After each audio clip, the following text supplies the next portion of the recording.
Okay, so if I had to describe this movie in like a couple words, I would say it's Harry Potter meets X-Men and Tim Burton. And there is Miss Peregrine's Home for Peculiar Children, with time travel included, of course, as per standard with these movies now. We're what's known in common parlance as peculiar.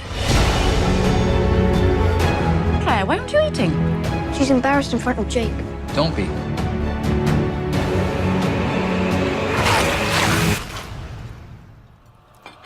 Miss Peregrine's Home for Peculiar Children is directed by Tim Burton, and it stars Eva Green, Asa Butterfield, and Samuel L.Jackson. So Asa Butterfield is this kid. He lives in present day 2016 with his dad, and then a tragedy occurs, so he ends up having to go to Wales with his dad. I'm not going to explain how or why, he just does, right? So just buy into it, and it's there. He ends up going in some sort of time travel vortex. It's really confusing to explain. Don't make me, alright? Just don't make me do it. And he ends up going back to like 1944. And he ends up with like Eva Green and basically the X-Men in 1944. But then he finds out that there's this sinister force that's trying to like kill all these like mini X-Men people, and he has to try and stop it. I was really excited for this movie, because like I said, it's pretty much X-Men meeting present day, Back to the Future, and Harry Potter at the same time. And might I say, this movie is really fun. It kind of combines all those elements and makes the whole experience really fun and enjoyable for everyone involved. Asa Butterfield as a lead, he was pretty good. I have seen him in Hugo. I own Hugo, and he's great in Hugo.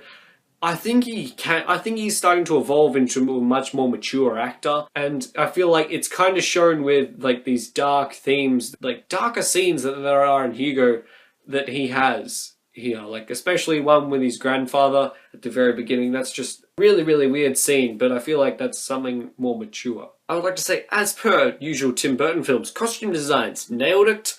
Beautiful cinematography, nailed it. Those are the two things you're going to get in every Tim Burton movie, guaranteed. Alright, that's the Tim Burton guarantee, along with some sort of weird Johnny Depp costume, which he failed on this one, so Tim Burton, pick it up. The action scenes that are limited in this movie, I thought they were really well done throughout, and the vast majority of the characters are actually really likable. I do like the majority of the characters, and I am sympathetic towards quite a few of them, except for maybe one or two. They're distant. They're distant characters. You don't really get that much attached to them. Those are the two.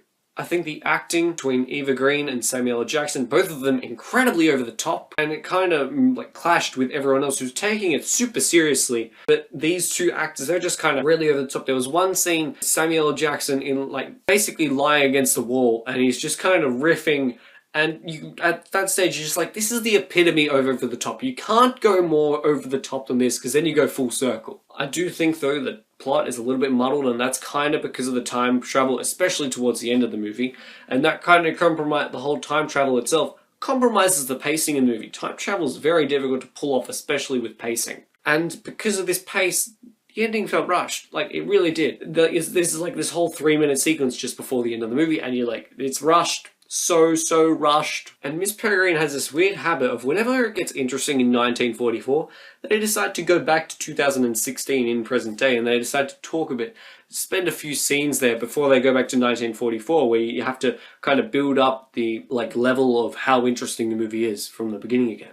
And I do think some characters got too much screen time, whereas some other more interesting characters just didn't get enough. I don't know how that was in the book itself, but I would have liked to have seen, I don't know, maybe a made-up backstory, not in the book, before some characters, and where they got more more screen time, like this little strong girl, this girl that can grow like carrots and stuff, and then there's like an invisible boy, and all that sort of, they're cool.